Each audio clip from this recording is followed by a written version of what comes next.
Est-ce que le frère Mbambinzouli est là? Ce témoignage va te bénir. Il dit, je viens le cœur, ceux qui se souviennent de cette prophétie, je viens le cœur rempli de joie. Je me souviens comment sur les réseaux sociaux, les gens se sont moqués. Car ça, ce sont des montages. Comment quelqu'un peut connaître les numéros d'un dossier et toutes les références? On lui a parlé avant. Ça, ce sont les montages, les arrangements.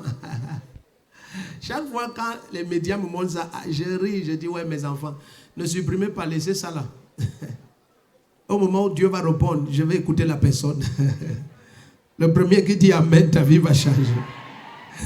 Il dit, je viens le cœur rempli de joie et de reconnaissance, dis infiniment merci au Seigneur Jésus-Christ pour la grâce prophétique à l'œuvre dans ce ministère et manifestée dans ma vie. En effet, depuis plusieurs années, je suis porteur d'un grand projet, le Technopôle hydro-agricole de Lolodov, qui nécessitait des autorisations et des financements de plusieurs ministères avant d'être lancé. Mais durant toutes ces années, j'ai été confronté à des refus et difficultés de tout genre de la part des autorités au point de sombrer dans la frustration et le découragement total. Plusieurs personnes ayant fait chemin avec moi dans ce projet s'étaient également découragées et m'avaient quitté en déclarant qu'un tel projet n'allait jamais voir le jour dans ce pays.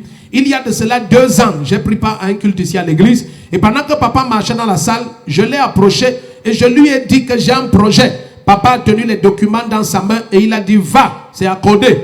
Après cette déclaration de papa, j'ai continué de démarcher et les choses se sont compliquées. J'ai alors refusé de me décourager et je rappelais chaque jour cette parole de papa qu'il avait déclaré va, c'est accordé. Et c'était pendant quoi où je vous ai appelé ici, j'ai dit il y a un papa qui a un dossier, machin, avec les numéros. Ça fait déjà environ presque 6 mois. 6 mois? Oui. C'était pendant quoi? Vous vous souvenez ce que c'était? C'était une nuit de prière. Ok. Donc c'était une nuit de prière. Oui. Et il dit c'est comme ça que je suis sorti et papa a donné les références du dossier et tout ça. Et il a dit que je rentre, que le dossier est libéré.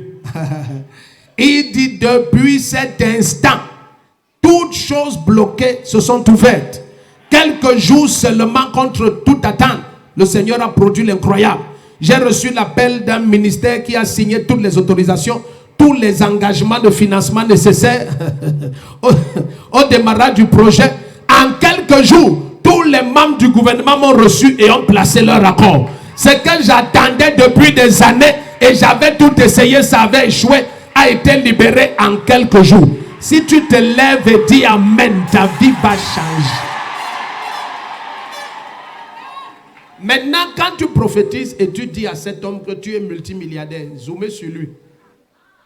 N'est-ce pas tous les gens qui jugent aux apparences disent que papa, toi tu vois ta part comment?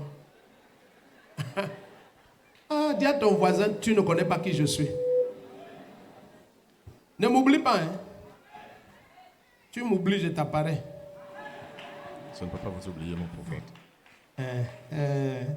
Tu as vu les cachets de son excellence? Voilà. Tu es content? Oui, mon prophète.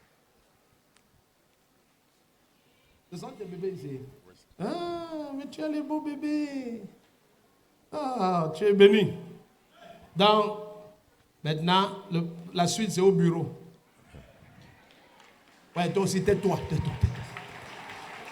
Acclame le Seigneur. Il y a des témoignages qu'on ne donne pas ça.